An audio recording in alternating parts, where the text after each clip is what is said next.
Hi, my name is Tahisha, and I am here with 52 Weeks of Health Equity, our podcast that talks about ways that individuals and organizations help society overcome health disparities and address health equity issues today.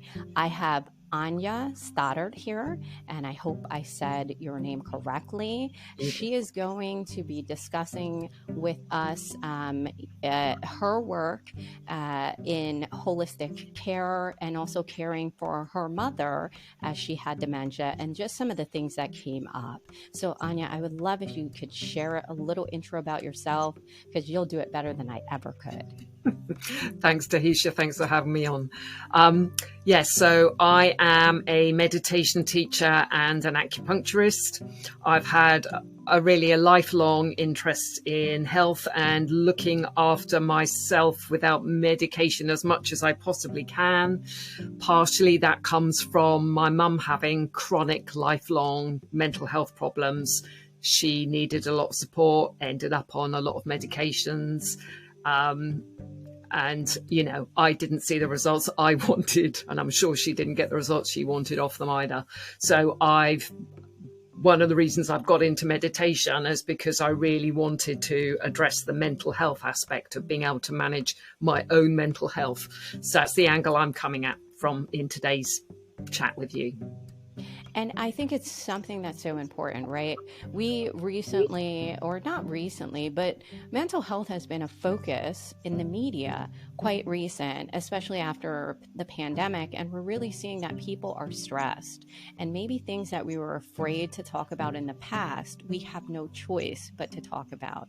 And so I think this is a great conversation because as we are aging, we're having to deal with parents who are aging too. And transitioning from roles of them being caregivers in some cases to now being a caretaker for them. And then what does that look like? And how do we preserve our own mental health when we have our own responsibilities as adults?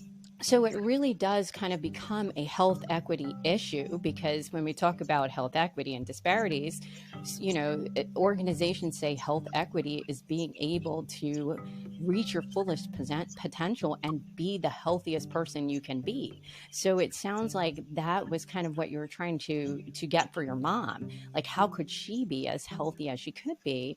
And so what did you discover as you were going through this process? The ways I got myself set up ready for the worst case scenario because I could sort of see it coming. The worst case scenario being her developing dementia. Well, no, that could have been the worst case scenario. There were some other scenarios where I had thoughts where it might go as well. But I started meditating about 14, 15 years ago because I recognized that my relationship with mum was really, really difficult. And if I wanted to stop being angry with her and to support her better, as particularly after Dad died, and as she was going to get older and frailer, you can't get away from that fact happening.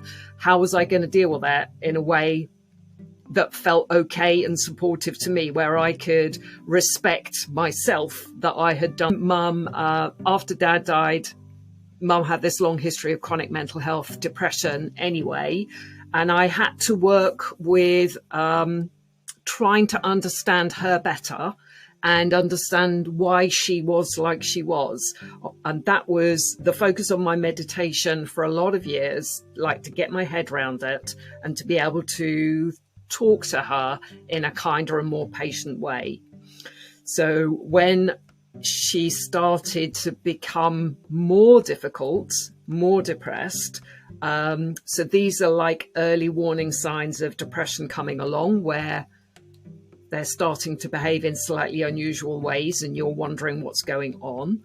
You can be, or I could be, prepared to try and make the right decisions for her.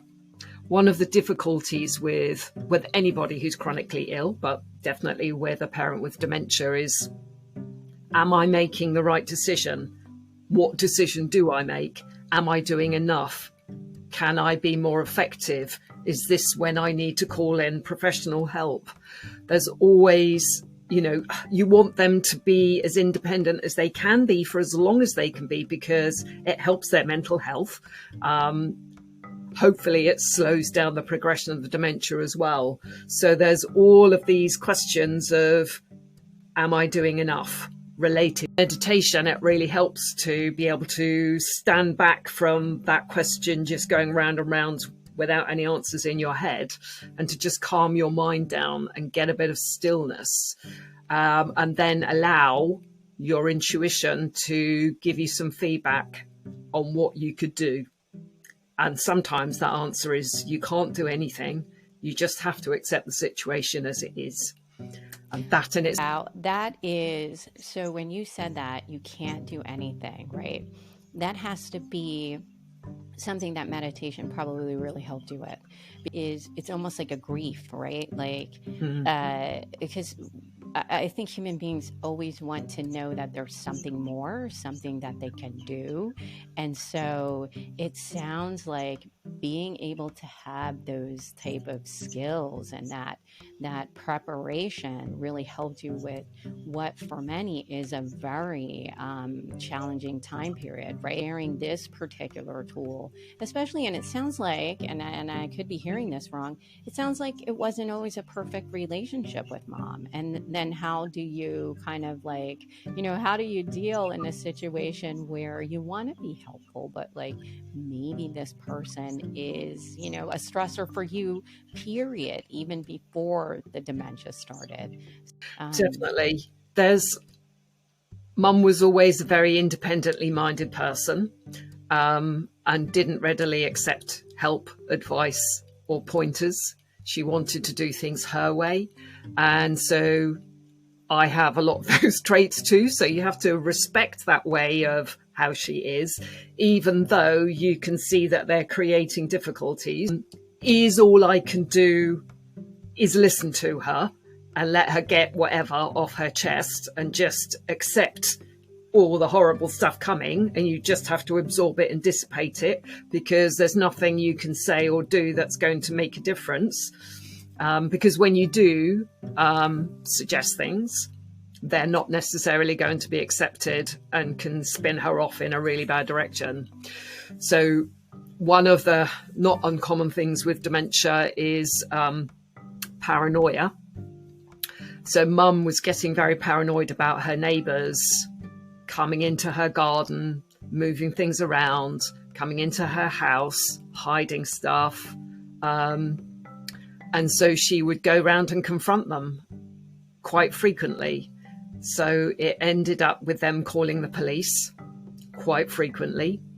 And so Mum became not a criminal, but she was a red flag on the police list, so that whenever an incident came up with her name and her an address in, the police came around immediately to calm things down very, very quickly.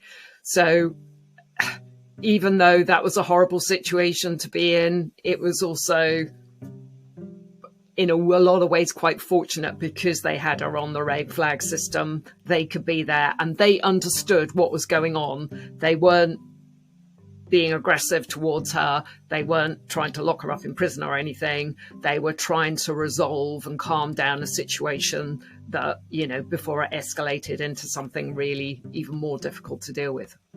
Sometimes, and I'm in the US and you're in the UK, like sometimes we're dealing with different situations, right? So it sounds like that really helped with keeping your mom in place too.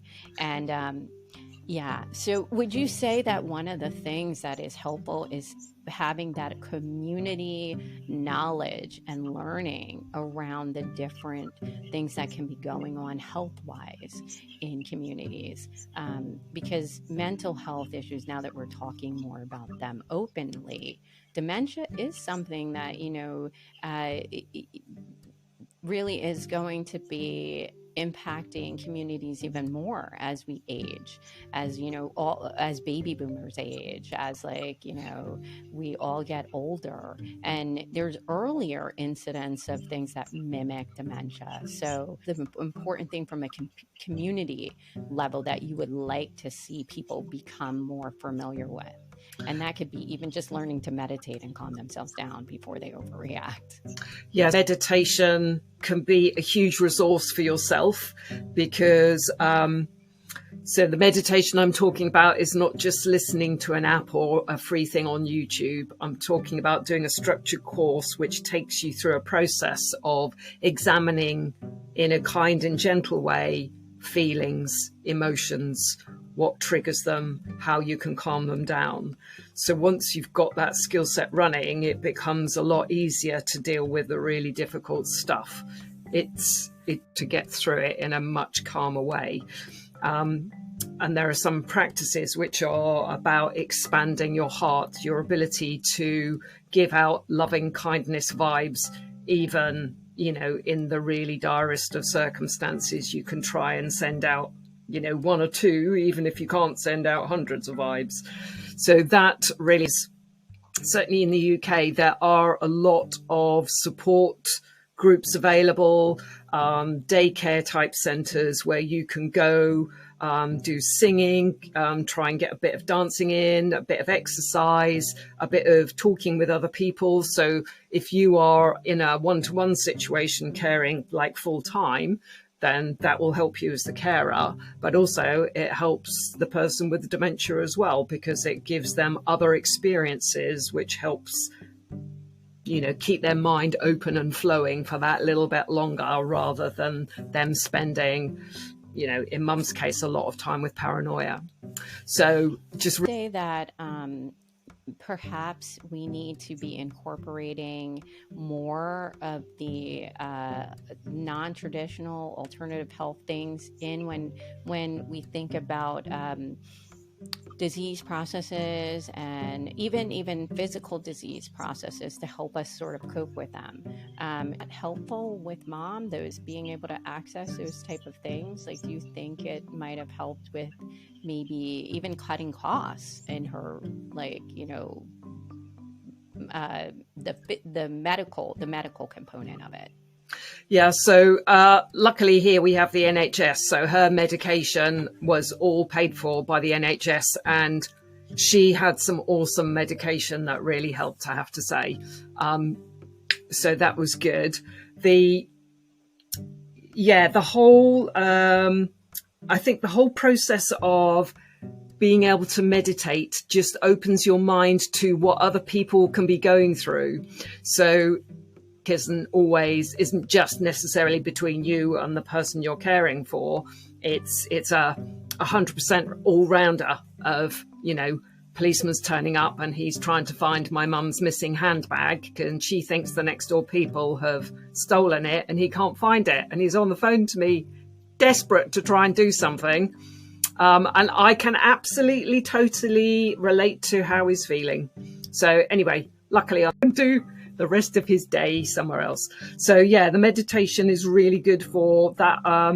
Just looking at how everybody is thinking and feeling about a particular situation, and then you can picture your place in it and how you can try and, help that situation resolve itself in the smoothest way possible. And so into another person's place, because sometimes in equity issues, we're not able to even imagine, why does this person need a way to access that's different than somebody else? Why do I have to make different types of accommodations or ways to navigate this? And it sounds like that keeping calm and finding a way to keep your wits about you almost was really helpful during this time. Yeah, definitely. So I want to ask you, those who we're caring for, the access they need and can help us create healthier. Yeah, I mean, it's back to that standing in another person's shoes idea and see it. So if you can carve out the headspace for it, it will have such a powerful effect. So I want to just, when you said it has positive impact, but it's seen as something done for yourself, do you think that's a stigma in society when we care for ourselves? Yeah, it can be, particularly if you are in a busy mum role. The caring for everybody else massively takes over, and that is it's sort of how you see yourself. That's what your job role is. It's who you are. It sort of runs through you completely. And so to step back and care for yourself, a lot of women don't feel that that is the right thing to do. It's not, it's taking them away from their family. It is something that they're potentially judging themselves quite harshly for. It may not be actually the judgment of their family. They may quite like them to go and relax and unwind and look after themselves for a bit because they can see how stressed they are, and they would like, for you to be able to do that. So sometimes it comes down to that self-judgment of, it's wrong of me, it's bad of me to spend time doing things to look after myself because I must be doing this huge, great long list of things. Wow. So I think women do that all the time, right? That we have to be these like super performers, that we have to take care of everyone. We often are seen as the emotional, the emotional support for everyone around us, the emotional support for society. And so we know we're in sort of a mental health crisis right now worldwide. And you make me wonder, is it because women are feeling burned out? Like we're not just raising children, but we're running businesses, and maybe we've been told, hey, you can have it all, without being taught how to take time for ourselves and prioritize ourselves. Like, it sounds like, wow, that's powerful. And how do we get healthy? That feeling of, oh, I can't take time for myself. It's difficult. When I was first running my business and being self-employed, having come from an employed background where you work 9 to 5, Monday to Friday, you sort of bring in that mindset over with you. So if so when you're in the early stages of your business, you're not that busy. You're trying to grow the business. And so if you're not doing something either in the business or to grow the business, so say I would take time out to meet a friend for coffee on like 10 o'clock in the morning on a Tuesday morning or something, and feel incredibly guilty about spending that time with her, even though I was on top of everything else. I had a diary with appointments for, 2 or 3 days that week, but there were other days I was on top of all of my marketing. There was nothing else I could actually usefully do at that moment in time. Meet a friend for coffee because it's good for her. And I knew it was good for my mental health to have a chat with other people and, chew the cud. But it was still difficult. There was that sense of guilt that came with me. And yeah, you acknowledge that it's there and have to stand back and look at it several times over, perhaps repeatedly for a year, and go, this is just such a rubbish way of looking at this. Everything that needs to be done can be done. You need time out in order to be the best acupuncturist you can be. You can't be burnt out before you even get in the clinic. And this talking and having a society that's almost demanding people be working all the time without thinking of recovery. And so this really helped you to kind of think about recovery for yourself. Because it's like on the airplane, they always say, like, put your mask on first, right? Like, this was kind of being able to put your mask on first. Why don't we think of this as like vital as eating, as vital as sleeping? Like, why don't we take time for ourselves? Yeah, why don't we? Because it's such an important thing, and it has such a powerful impact on you, but on every single member of your family and everybody you interact with that day. It is an incredibly important thing. If you can feel calmer, peaceful, the ability to be kind or thoughtful or patient or tolerant, those are just so much easier if you're not feeling stretched out as thin as you can possibly go. And if you're also not of that, I've got to keep pushing on mindset.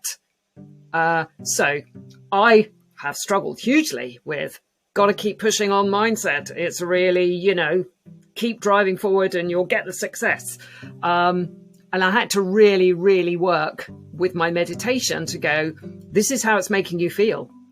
So all of these time-related goals, I must get this done by next Monday, or, the world is going to fall apart. and you get to next Monday, the world didn't fall apart because you didn't meet that deadline. The fact that you rolled it through to another 2 weeks' time because you actually looked at your diary and go, realistically, this is what the time I have. So I read something that said 90% or 80 to 90% of the influencers on our health are coming from outside. Like, it's the social piece, like it's the stress of work, it's food, like, do you have access to good food? And good food could mean having the time to make yourself a meal versus always picking up takeout, right? Which is more sodium and all those things.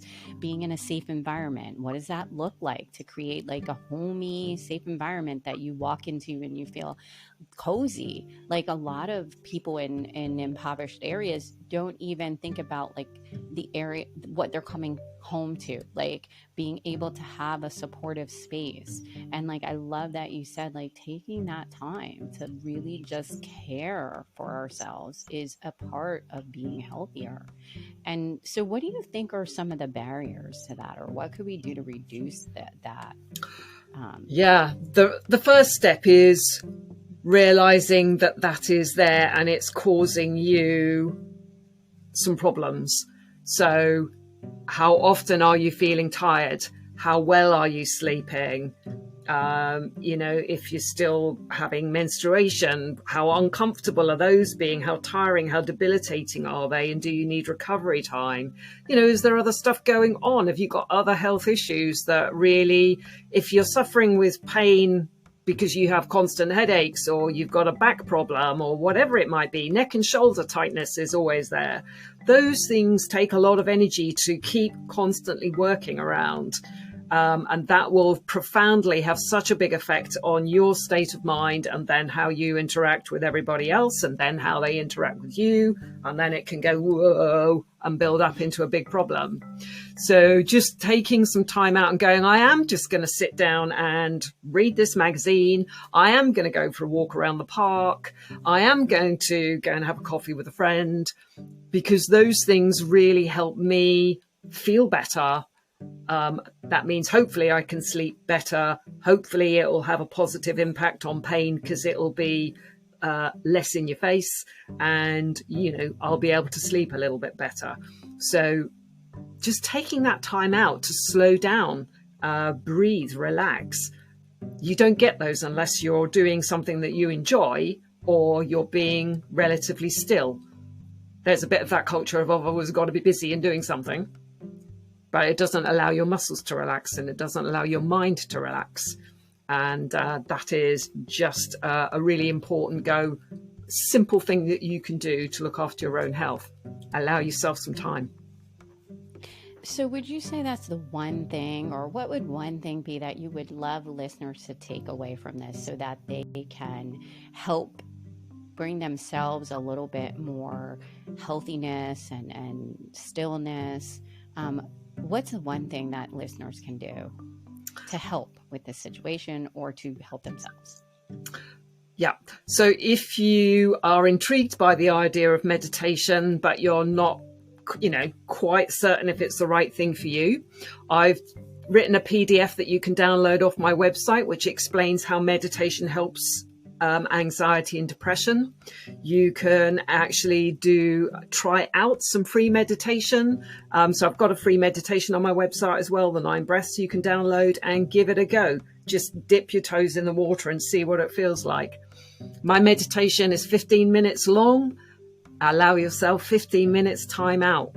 Compared to the amount of time that you're actually doing things, 15 minutes. I heard 2 things really, that being prepared for what could possibly be very challenging in your mom's care really helped you get through that and manage it. And then the other thing I heard, which stood out, was being okay with taking time to self-care as caregivers, and forget caregivers, just as people, right? Because we're always caring for something, whether that be a business, whether that be people that we love in our lives. Yes. Like, it sounds like you were able to recognize Anya's important, and like, I deserve at least 15 minutes out of 24 hours to just have time for me. Yeah. Right. So I want to thank you so much for being on the podcast today. Thank I you. really appreciate your message that you're empathize. And that is so important when we think about issues of inclusion and diversity and equity. Like if you cannot have empathy, emotional intelligence, that's not going to occur.